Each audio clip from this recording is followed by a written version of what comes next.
Yo, what's going on, guys? It's Jacob Leopardi here, aka the AFL Fantasy Freak. In this one, I'm bringing you my top 5 tips on how to have a successful season in AFL Fantasy Classic. Stay tuned.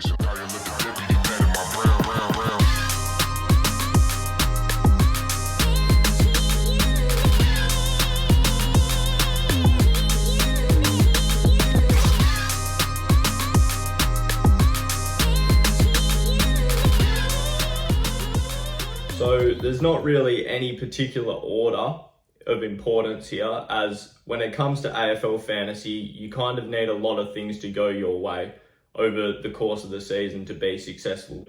These 5 tips, if you follow each one of these tips, there's no reason why you can't be successful.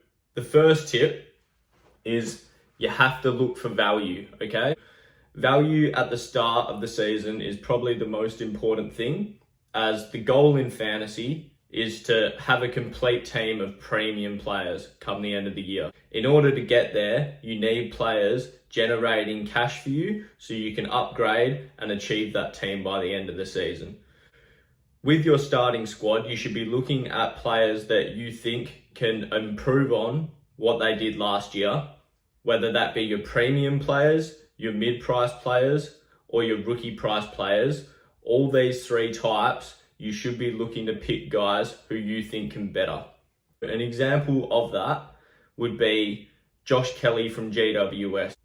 Josh Kelly last year had a bit of a down year, managed to average 106. So the previous year, he was able to average 116. Providing that Kelly's in the prime of his career right now and he's fit, there's no reason why he can't get back to that level in 2021. That's just an example of a premium price player who would be slightly underpriced. If you guys would like to know a few more players that are of value this year, you can head over to my website, which will be linked in the description below. I've got multiple articles up there previewing all AFL clubs and all scratch matches that have just been as well. So there's a ton of value in there for you guys. And also like and subscribe to this channel, because I'll have plenty more videos covering those topics in the near future. Tip number 2 is you can't get persuaded by preseason numbers. Okay, guys? So with the AAMI Community Series just around the corner, you can't get tricked by players that perform overly well or quite poorly. For example, last year, Darcy McPherson came out and scored 2 massive hundreds in his 2 preseason games, but he didn't have that great of a role, okay? So he then went on to manage 60 for the rest of the year and was struggling to keep his spot in the side. So the most important thing to look for is role. If you see a player that has a big game in the preseason, you want to look into why that is, all right? You want to be justifying reasons to back up those numbers. If by some chance you can see that that player's attended 60% of bounces, whereas last year they averaged 10 or 20% for the season, you can then justify that that might be sustainable for him to achieve that for the rest of the year, okay? But you can't be jumping at shadows at guys without having justification, because that's going to set you up for failure long term. With your premium players, you don't want to get sucked into scores as well, guys. So if you've got a premium player in your side and they manage 70 in the AAMI series, don't get turned off, all right? It's not something to be worried about.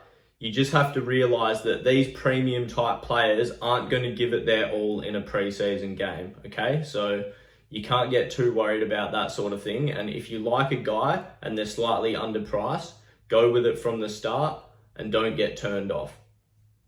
During the preseason games, you want to be looking for role. You also want to be looking for players with an increase in time on ground, and then look at points per minute stats. How many points players can score if they're on the ground for the whole time. So you want to be looking at players who are on the field for large amounts of the time, and you also want to be looking for players that are in the middle. So with preseason games, ideally you want to identify players in your defense and your forward areas that spend large amounts of time in the midfield, because in the AFL fantasy, midfield is where the points are. If you're in the middle, you're around more contests, you've got more opportunity to lay tackles, get cheap kicks, and get little quick hand passes, all right? So you want to be looking for players in those areas of the field. All right, tip number 3. Now, this one is relatively important, all right? So from the start of the season, you don't want to get too tricky. You want to have what they called a vanilla type squad, meaning you don't want to take that many risks, and you want to choose players that most people have, okay? So you can view this by looking at the ownership of the player through AFL Fantasy.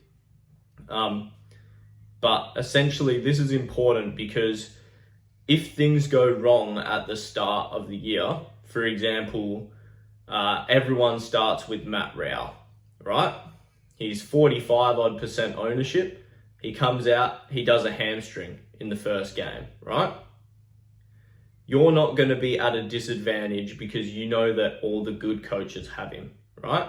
So it's important not to take super amounts of risk at the start, as you don't want to get left too far behind the 8 ball. If you were to start with someone with 1% ownership or 2% ownership and the same thing happens, you're going to be the only one that gets affected by that, okay? So that's going to leave you behind, and it's going to make it really difficult for you to catch up to those top teams come the end of the year. At the same time, you also don't want to pick too many mid-price players, okay? So you need to identify mid-price players, as they're going to be integral to generating enough value so you can upgrade your team as the year goes on. And even if you pick the right ones, they might even be in your squad come the end of the year, okay? But you can't go bananas and just pick a bunch of mid-price guys, because the reality is some of them aren't going to work out. And if you've got a whole squad full of mid-price players, you're going to have too much going on, and you're going to need to make too many changes at the start of the year, which is going to affect your chance to progress dramatically. All right, so we'll jump into tip number 4 here. And tip number 4 ties in with tip number 3, okay? So tip number 4 is that you need to look for trends and you need to take risks during the season, okay? So at the start of the year, you want to be relatively conservative. During the year, that's when you want to really identify trends within teams, so you can jump on a player that's going to give you an edge over the rest of everyone else in the competition. So how do you do this? You look at center bounces and time on ground. These two key stats, I've mentioned them a lot so far, but these are the 2 key indicators that are going to really help you find these sort of bargain buys throughout the year. For example, if you've got a team and one of their star midfielders gets injured, that team's then going to need a player to fill that role going forward. So if you keep track of your center bounces, you can then identify which player goes into that position, and if you think that's going to be long-term prospects. If the player's injured for 6 weeks, you know that bloke might fill that role for 6 weeks, and over that period can see an increased scoring potential. They're the sort of guys that you want to identify quickly and jump on as quickly as possible, because the reality is the rest of the competition is going to identify these players. But if you can get on 2 weeks, 3 weeks, 1 week before these sort of guys do, it's going to hold you in greater stead to, 1, generate more cash, and 2, while they're jumping on these players, it gives you the opportunity to identify others and get on the next trend much earlier, okay? And here we have it, guys. Last tip number 5, don't chase break-evens, okay? This is one that I personally have been guilty of in the past, and it's absolutely fucked my season, all right? This is really not good. Do not do this one. So what I mean by this is you see a player, they've had 2 good games, they've got a break even of 10, 15, and you think to yourself, oh, this bloke's going to generate me a ton of cash. I'll jump on him and sell him in 3 weeks once I've made 100K. Now, sometimes this is okay, but what you have to look into and realize is that player going to continually score the points that you need him to make you that cash? A lot of the time, people will jump on these guys and they'll come out and score a 40 the next week.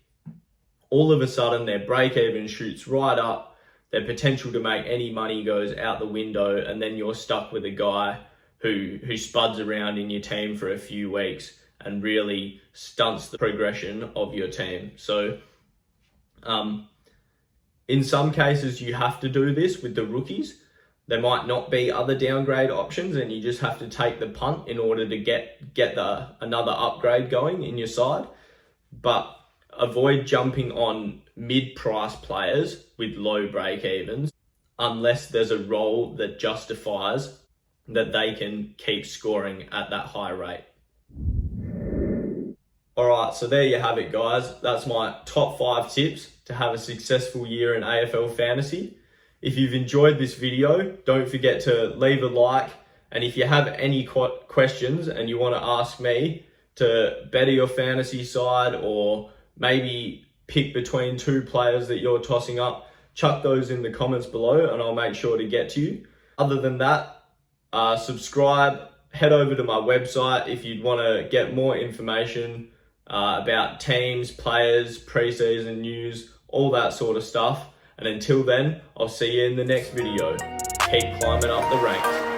Look, I'm about my pledge, bitch. I'm decked up on blue bills, and I won't stop until the cash pit look like fall leaves in a backfield. Tell her out of my face if she coming with that bullshit. Quit to save my peace, I'm so after school.